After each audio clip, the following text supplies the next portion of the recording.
കഴിഞ്ഞ ദിവസം സർസംഘചാലക് മോഹൻ ഭാഗവത് പറഞ്ഞ ഒരു വലിയ പ്രസ്താവനയുണ്ട്. അതായത് RSSനെ കുറിച്ചാണ് ആ പ്രസ്താവന മോഹൻ ഭാഗവത് പറഞ്ഞത്. ഭാരതം ഹിന്ദു രാഷ്ട്രമാണ്, അത് അവരെപ്പോഴും പറയുന്ന ഒരു വാചകമാണ്.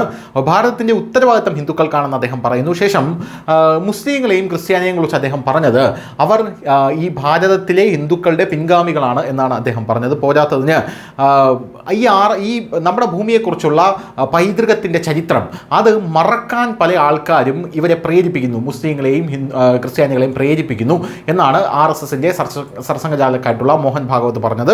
ഇതിനെല്ലാത്തിലും ഉപരി അദ്ദേഹം പറഞ്ഞ ഒരു സുപ്രധാനമായിട്ടുള്ളൊരു കാര്യമുണ്ട്. RSSൽ ഇപ്പോൾ കൂടുതൽ ആൾക്കാർ വിശ്വസിക്കുന്നുണ്ട്. അത് മാത്രമല്ല ഇൻ്റർനാഷണൽ ആകാൻ ഒരുങ്ങുകയാണ് RSS എന്നുള്ളതാണ്. നമുക്കറിയാം RSS ഇപ്പോൾ വേറെ പല രാജ്യങ്ങളിലും RSS ഉണ്ട്, RSSൻ്റെ പ്രവർത്തനങ്ങളുണ്ട്.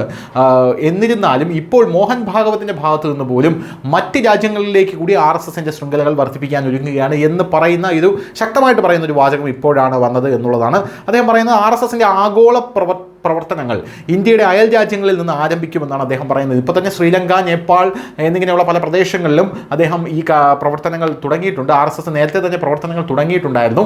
ഇനി അയൽ രാജ്യങ്ങൾ എന്നുള്ളത് അദ്ദേഹം സ്ട്രെസ് ചെയ്ത് പറഞ്ഞത് എന്തെന്ന് ഉള്ളൊരു ചോദ്യമാണ് പല മാധ്യമങ്ങളും ഉയർത്തുന്നത്. ഉദാഹരണത്തിന് ബംഗ്ലാദേശിൽ RSSന് പ്രവർത്തിക്കാൻ സാധിക്കുമോ? അദ്ദേഹം പറഞ്ഞതിൽ അങ്ങനെ എന്തെങ്കിലും ഒരു അന്തർധാരയിൽ എന്തെങ്കിലും ഒരു അർത്ഥമുണ്ടോ എന്നുള്ളതാണ് പല മാധ്യമങ്ങളും ഇപ്പോൾ ചികഞ്ഞ് പരീക്ഷിച്ചുകൊണ്ടിരിക്കുന്നത്. എന്തായാലും അദ്ദേഹം പറയുന്നത് നമ്മുടെ അയൽ രാജ്യങ്ങളിൽ ഭൂരിഭാഗവും 100 വർഷം മുമ്പ് ഭാരതമായിരുന്നു.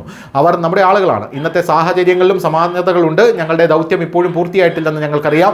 ഇനിയും ഒരുപാട് ദൂരം പോകാനുണ്ട്. ഞങ്ങൾ അതിനുള്ള പരിശ്രമത്തിലാണെന്നാണ് മോഹൻ ഭാഗവത് പറയുന്നത്. അതായത് അയൽ രാജ്യങ്ങളിലേക്ക് കടക്കുമ്പോൾ അവർ നമ്മുടേതാണെന്ന് പറയുമ്പോൾ അഖണ്ഡ ഭാരതമാണ് യഥാർത്ഥത്തിൽ RSSൻ്റെ ഒരു പ്രധാനപ്പെട്ട ലക്ഷ്യമെന്ന് പറയുന്നത്. അത്തരത്തിലുള്ള പ്രവർത്തനങ്ങളാണ് അവർ എല്ലാ കാലത്തും തുടക്കം മുതൽ എല്ലാ കാലത്തും നടത്തിക്കൊണ്ടിരുന്നത്.